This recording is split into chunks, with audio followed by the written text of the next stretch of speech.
تو لکھے گئے ہیں۔ اس میں محدث اپنی سند سے حدیث بیان نہیں کر رہے ہوتے، تو اس میں بخاری مسلم اور دیگر کتابوں کی احادیث لے کر انہوں نے جمع کی ہوتی ہیں۔ تو اگر آپ نے یہاں سے حدیث لی ہے تو یہ حدیث کا سیکنڈری سورس ہوگا، اور جب آپ ریسرچ کریں گے تو آپ کو پرائمری سورس کا ریفرنس دینا ہوگا اگر وہ موجود ہے تو۔ اگر وہ ناپید ہو چکا ہے، وہ ہے ہی نہیں دنیا میں، تو پھر آپ سیکنڈری سورس کا ریفرنس دیں گے اور اس سے اس پر اعتماد کر لیں گے۔ اس کی ایک مثال ہے جیسے عبداللہ بن عمر بن عاص اور اسی طرح ابو ہریرہ، انہوں نے بالکل اپنے یعنی حدیث کے ابتدائی دور میں قرن اول میں صحابہ کرام کے دور میں حدیث کو لکھ کے محفوظ کیا تھا، اور ان کی کتابوں کے نام بھی موجود ہیں۔ حضرت ابو ہریرہ کی، حضرت عبداللہ بن عمر بن عاص اور دیگر صحابہ کرام کی کتابوں کے نام موجود ہیں۔ تو اگر آپ کو وہ والی کتابیں ڈائریکٹ، یعنی انہوں نے کوئی کتاب لکھی ہوتی ہے اور وہ کتاب آپ کو ڈائریکٹ مل جائے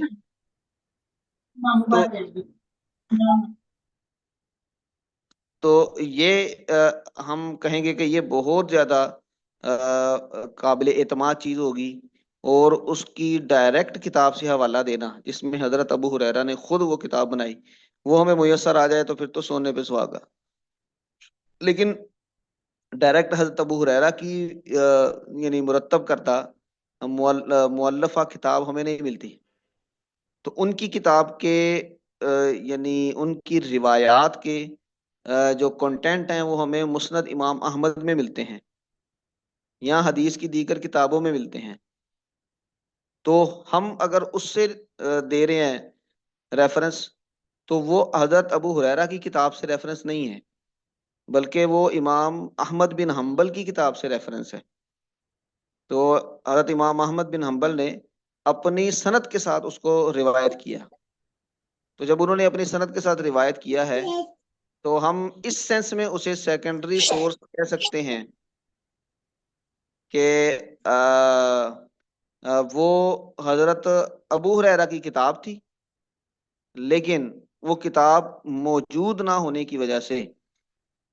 ہمیں مسند امام احمد میں سے اس کا حوالہ دینا پڑا۔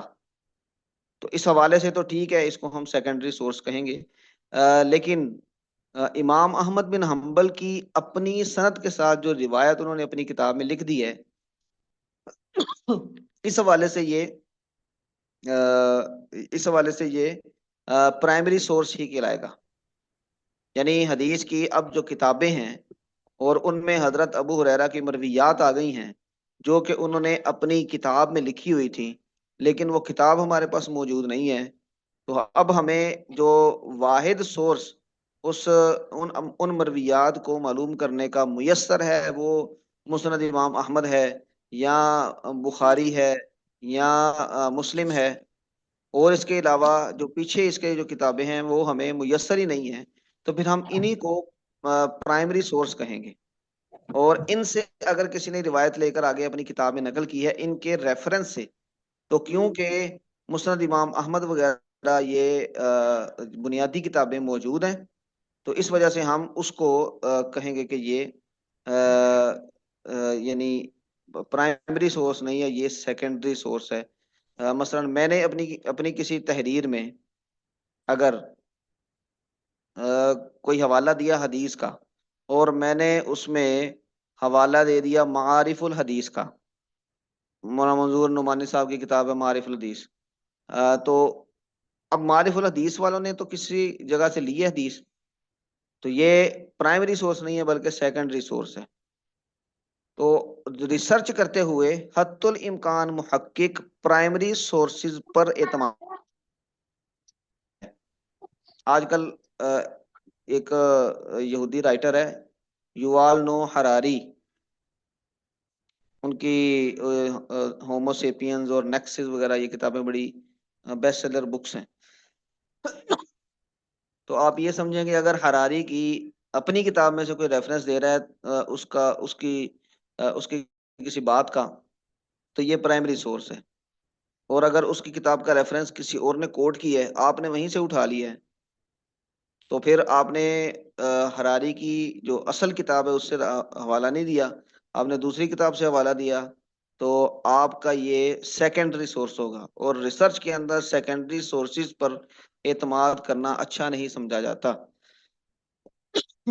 پرائمری سورسز، بنیادی ماخذ پر اعتماد کرنا یہ اچھا سمجھا جاتا ہے۔ ہمارے ہاں اسلامیات میں جتنی بھی اسلامیات میں جتنی بھی ریسرچ ہو رہی ہے، اس میں بھی اسی بات کا لحاظ رکھنا یہ ضروری ہے کہ جب ہم کوئی بات کریں تو اس کا جو اصل ماخذ ہے اس سے حوالہ دیں، وہ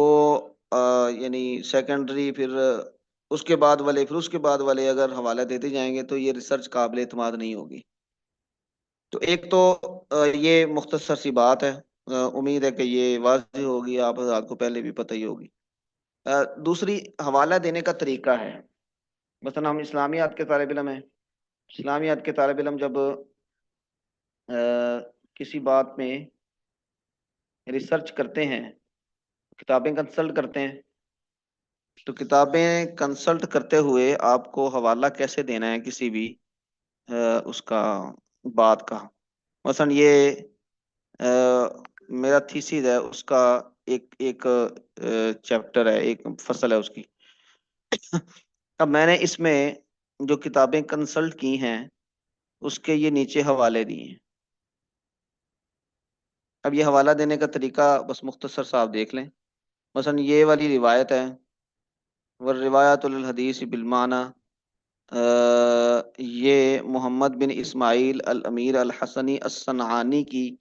توضیح الافکار، اس سے لیے۔ اب اس کا حوالہ میں نے کیسے دینا ہے؟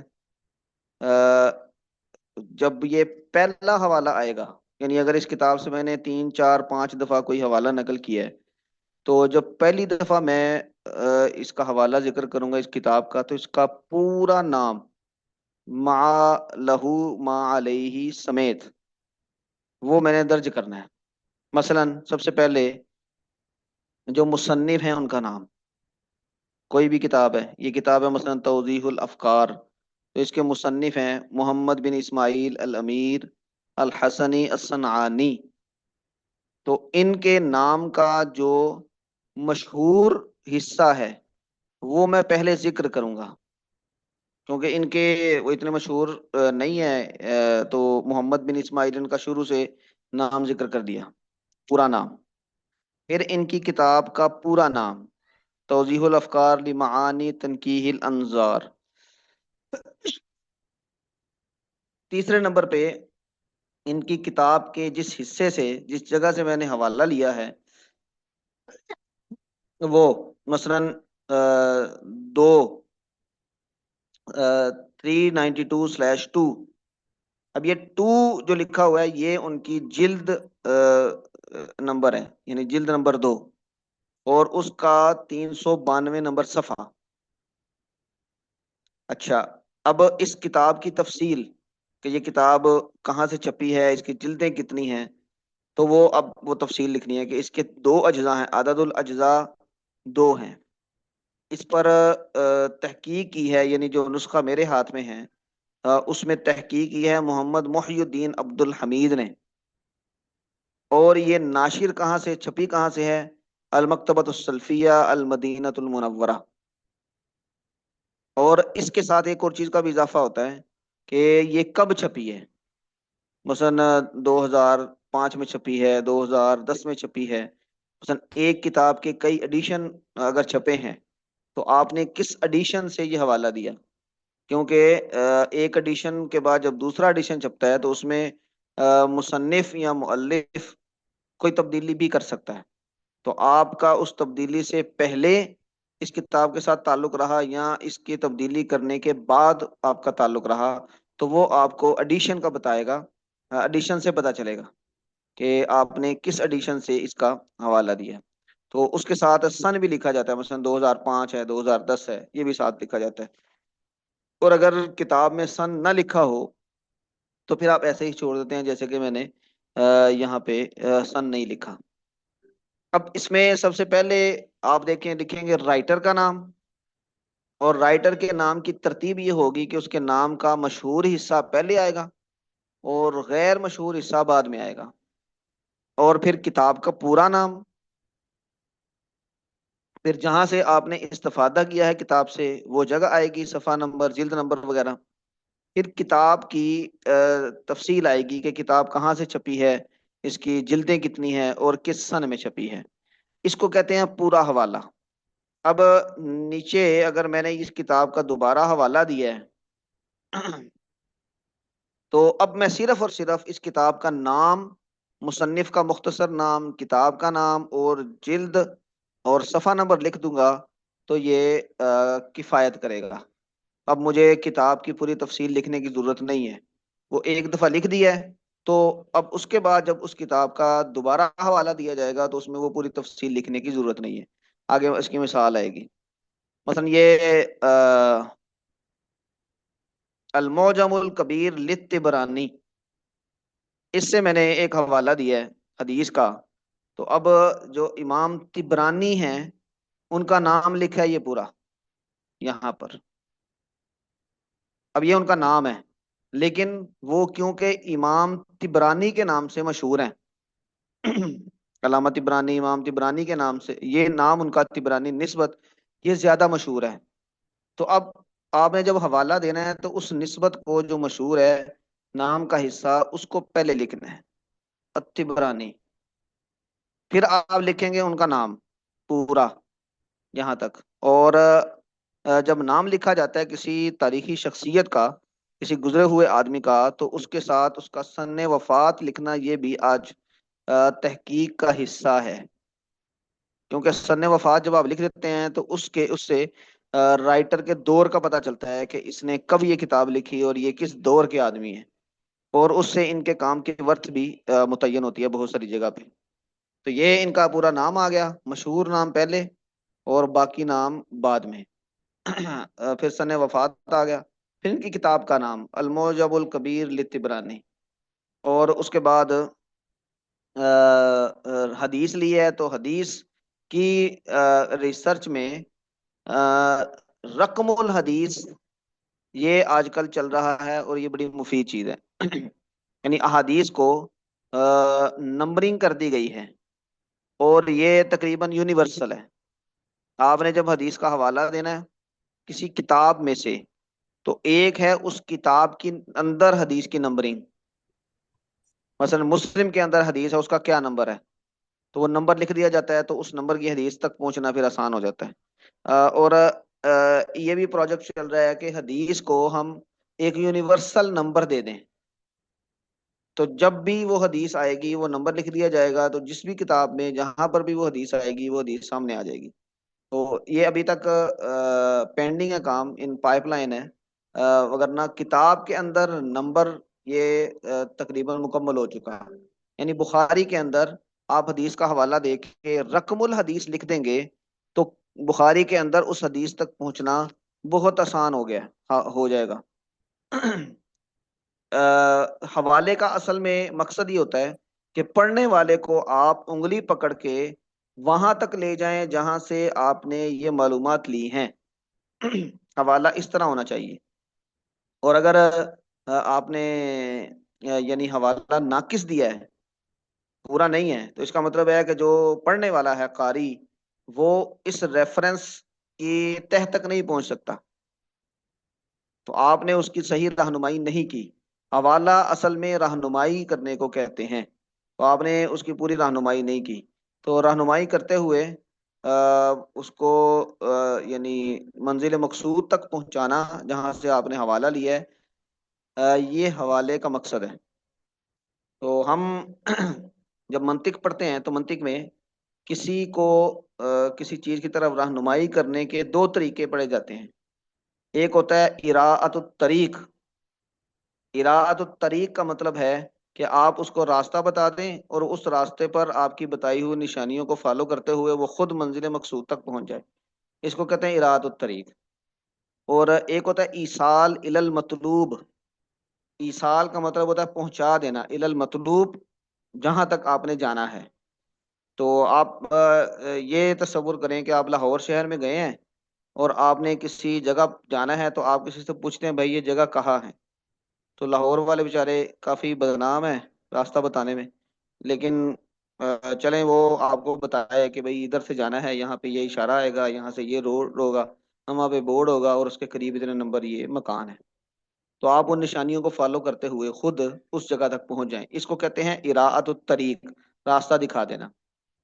اور آپ نے کسی سے پتہ پوچھا اور وہ آدمی کہتا ہے کہ میں بھی ادھر ہی جا رہا ہوں، بیٹھے آپ،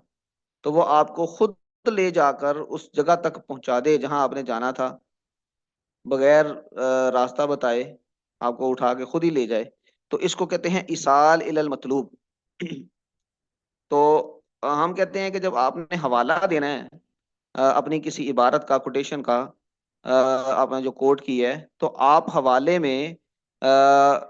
انگلی پکڑ کے ایصال الی المطلوب کریں گے، یہ سب سے بہترین حوالہ ہوتا ہے کہ اس کو ناشر بھی بتائیں گے، آپ اس کو سن اشاعت بھی بتائیں گے، آپ اس کو جلدوں کی تعداد میں، پھر جس جلد سے آپ نے یہ کوٹیشن لی ہے آپ وہ بھی بتائیں گے، جس صفحے سے لی ہے، اور اس کے اندر اور کوئی سائن ہے اگر تو وہ بھی آپ بتائیں گے، مثلا حدیث کے اندر رقم الحدیث وغیرہ، اور پھر کتاب کا نام اور مصنف کا نام، تو یہ ہوتا ہے حوالہ۔ اور اس میں میں نے بتایا کہ یہ رقم حدیث کا لکھ دیا، پھر ساتھ آپ نے جلد نمبر اور صفحہ نمبر بھی لکھ دیا۔ ویسے تو حدیث میں آج کل رقم الحدیث لکھنا یہ کافی سمجھا جا رہا ہے، یعنی اس سے آدمی اس حدیث تک پہنچ جاتا ہے، لیکن زیادہ اتھینٹیکیشن کے لیے، زیادہ مکمل حوالے کے لیے اگر جلد نمبر وغیرہ بھی لکھ دیتے ہیں تو یہ بھی بہت اچھا ہے۔ پھر آپ نے بتایا کہ عدد الاجزاء، اس کے اجزاء کتنے ہیں؟ 25 ہیں۔ کہاں سے چھپی ہے؟ دار النشر مکتبہ ابن تیمیہ القاہرہ، یہاں سے چھپی ہے۔ الطبعۃ الثانیہ، یعنی اس کا دوسرا ایڈیشن جو ہے وہاں سے ہم نے یہ حوالہ لیا ہے، ہم نے پہلے ایڈیشن سے نہیں لیا۔ تو یہ حوالہ دینے کا طریقہ ہے پہلی دفعہ۔ تو یہ دیکھیں میں نے دوبارہ ایک حوالہ دیا ہے توضیح الافکار کا، تو اس میں نے یہ توضیح الافکار کی جلد وغیرہ کا بس صفحے کا حوالہ دے دیا ہے، اس کے آگے ناشر مکتبہ یہ وہ کچھ نہیں بتایا، کیونکہ وہ پہلے میں ایک دفعہ بتا چکا ہوں، تو جب ایک دفعہ بتا دیا ہے تو آگے پھر مختصر حوالہ ہی چلتا ہے۔ اچھا جی، یہ ہے حدیث کا حوالہ، لیکن یہ سنن ابی داؤد، اس کے حدیث کا حوالہ دیا، حالانکہ پہلے اس کا حوالہ نہیں دیا۔ تو اس میں آپ جب حدیث کا حوالہ دیتے ہیں سیاہ ستہ یا کسی حدیث کی کتاب سے، تو اس میں یہ رقم الحدیث درج کرتے ہیں، اور پھر ساتھ جلد اور صفحہ بھی بتا دیتے ہیں، تو بڑی مہربانی۔ اور ساتھ آپ بتاتے ہیں بابو تفریعی ابواب التطوعی اور باب الصلاۃ قبل المغرب، باب بتا دیتے ہیں یا کتاب بتا دیتے ہیں، تو یہ حدیث کی کتاب میں سے حوالہ مکمل سمجھا جاتا ہے، کیونکہ سنن نبی داؤد میں رقم الحدیث لگ گئے ہیں، تو آپ رقم الحدیث لکھیں گے تو امید ہے کہ یہ کافی ہو جائے گا۔ اچھا، یہ نیچے مولانا انور شاہ کشمیری اس کی ان کی کتاب کا حوالہ ہے فیض الباری کا، تو یہ ان کا پورا نام، ان کا سن وفات، فیض الباری علی صحیح البخاری، اس کے جلد نمبر 2، اور اس کے عدد الاجزاء اتنے ہیں، ناشر یہ ہے، اور یہ الاولا، الاولا کا مطلب یہ ہے کہ پہلا جو اس کا ایڈیشن ہے اس میں سے ہم نے حوالہ لیا، اور وہ چھپا تھا 2005 میں، اور اس کی تحقیق کی تھی مولانا بدل عرب میرٹھی نے، جن کا مختصر تعارف یہ ہے۔ اب یہ فیض الباری کا پورا حوالہ دیا،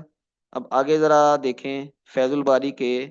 یہ حوالہ آئے گا فیض الباری کا۔ اب اس میں نے مصنف کا نام بھی نہیں لکھا، مؤلف کا، صرف اور صرف نام لکھ کے تو جلد اور صفحہ نمبر بتا دیا، تو یہ حوالہ پورا ہے اب، کیونکہ پہلے ایک دفعہ کتاب کا پورا نام آ گیا، مصنف اور کتاب کا ساری تفاصیل کے ساتھ، اب بعد میں اگر آپ نے اس کا حوالہ دینا ہے تو اتنا حوالہ دینا کافی ہے۔ یہ آگے اسی طرح فیض الباری، فیض الباری، فیض الباری۔ اچھا جی، یہ مختصر سا حوالہ دینے کا طریقہ ہے، امید ہے کہ اتنا کفایت کرے گا۔ اس میں کچھ اور بھی سٹائل ہوتے ہیں، لیکن ہم ان کو چھوڑتے ہیں، ہماری ضرورت اس سے پوری ہو جاتی ہے۔ تو اس حوالے سے آپ حضرات کا کوئی سوال ہو سورسز کے حوالے سے اور حوالہ دینے کے طریقے کے حوالے سے، تو بتائیے۔ ہاں جی، کسی کے ذہن میں کوئی سوال ہو تو بتائیں۔ آج ہم نے یہ بات کرنی تھی۔ اچھا چلیں، دوسرے نمبر پہ میں یہ گزارش کرنا چاہ رہا تھا کہ ہم نے اصول تحقیق میں جو چیزیں پڑھی ہیں تو اس پہ ہمیں کچھ تھوڑا بہت پریکٹس کرنی چاہیے۔ آپ کوئی موضوع اپنے لیے لے لیں، کوئی مثلا مثال کے طور پہ آپ لے لیں حضرت عائشہ رضی اللہ تعالی عنہا کی عمر کا مسئلہ، عمر عائشہ، تو آپ اس میں مطالعہ کریں اس حوالے سے جو آراء ہیں، کیونکہ یہ ایک بڑا اعتراض ہے رسول اللہ صلی اللہ علیہ وسلم کی شخصیت پہ عصر حاضر کے تناظر میں، کیونکہ آج کل ہمارے پاکستان کے قانون میں بھی جو لڑکی ہے بالغ ہونے سے پہلے اگر اس کی شادی لواحقین اس کے ولی کر دیں تو یہ جرم ہے، تو باقاعدہ پولیس ایکشن لیتی ہے اور سزا بھی مقرر ہے۔ تو حضرت عائشہ کے بارے میں بخاری وغیرہ کی روایت میں آتا ہے کہ جب ان کی شادی ہوئی تو عمر ان کی 6-7 سال تھی، اور جب ان کی رخصتی ہوئی تو اس وقت ان کی عمر کوئی 10 سال 11 سال تھی۔ اس کے مطابق تو آج کل کا ذہن وہ اس پہ معترض ہے کہ یہ کیسے ہو گیا، اور اسی میں علمی طور پہ ایک رائے کچھ اہل علم کی یہ بھی ہے کہ حضرت عائشہ کی یہ عمر یہ صحیح طرح نقل نہیں ہوئی، بلکہ حضرت عائشہ کی جو عمر تھی آپ صلی اللہ علیہ وسلم سے شادی کے وقت وہ 18 یا 19، تو ظاہری بات ہے یہ بھی ایک تاریخی بات ہے، اور اس میں یہ دونوں طرف کے دلائل کو چیک کرنا، پھر یہ دیکھنا کہ دلائل دونوں میں سے کس کے مضبوط ہیں، اور پھر اس بنیاد پر اپنا موقف بنانا کہ حضرت عائشہ کی عمر 9-10 سال تھی رخصتی کے وقت، یہاں 18-19 سال تھی، تو یہ ایک ٹاپک ہے۔ تو مثلا مثال کے طور پہ میں کہہ رہا ہوں کہ جو ہمارے ریلیونٹ ہے ہم ان ٹاپکس کی طرف آئیں، تو آپ اس پہ دیکھ لیں کوئی کرنا چاہے۔ آج کل فیمنزم کا بڑا چرچا ہے، خواتین کے حقوق کے بارے میں، تو فیم فیمن فیمنسٹ کون ہوتے ہیں؟ جو فیمنزم کی تحریک ہے وہ اصلاً کیا ہے، ان کے مواقف کیا ہیں، ان کی ڈیمانڈز کیا ہیں، وہ کس چیز کا سے متاثر ہو کے وہ تحریک اٹھی، کس دور میں اس کو پروجیکشن ملی، اور پھر اسلامی جو سوسائٹیز ہیں اس تحریک کو ان پر کیا کیا اعتراضات ہیں، تو یہ ایک اچھا ٹاپک ہے۔ میری بھی دلچسپی کا ہے، میں اس پہ پوسٹ ڈاک کا ایک ایک پہلو سے پوسٹ ڈاک کا ایک پروجیکٹ بنا رہا ہوں اس پہ کام کرنے کے لیے، تو اگر کوئی اس پہ کام کرنا چاہ رہا ہے تو یہ بھی relevant to the modern age ہے۔ پھر جمہوریت ہے ہمارے ہاں،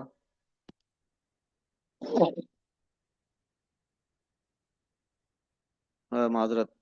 جمہوریت ہے اور جمہوریت کی مختلف تعبیرات ہیں، اور ان مختلف تعبیرات کو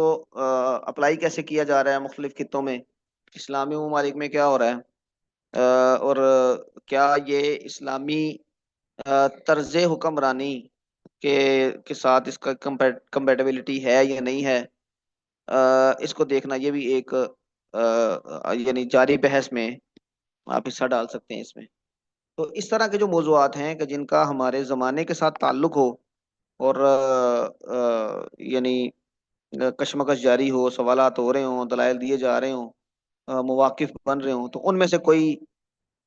ایک آپ لے لیں اور اس پہ مطالعہ کریں، اور مطالعہ کر کے تو ہمارے ہمارے لیے ہمارے استفادے کے لیے آپ کچھ پریزنٹیشن کوئی مضمون 15-20 صفحے کا یا جتنا آپ چاہتے ہیں اتنا یہ تیار کریں، اور اس میں ان چیزوں کا خیال رکھیں کہ جو ہم نے اصول تحقیق کے کورس میں پڑھی ہیں۔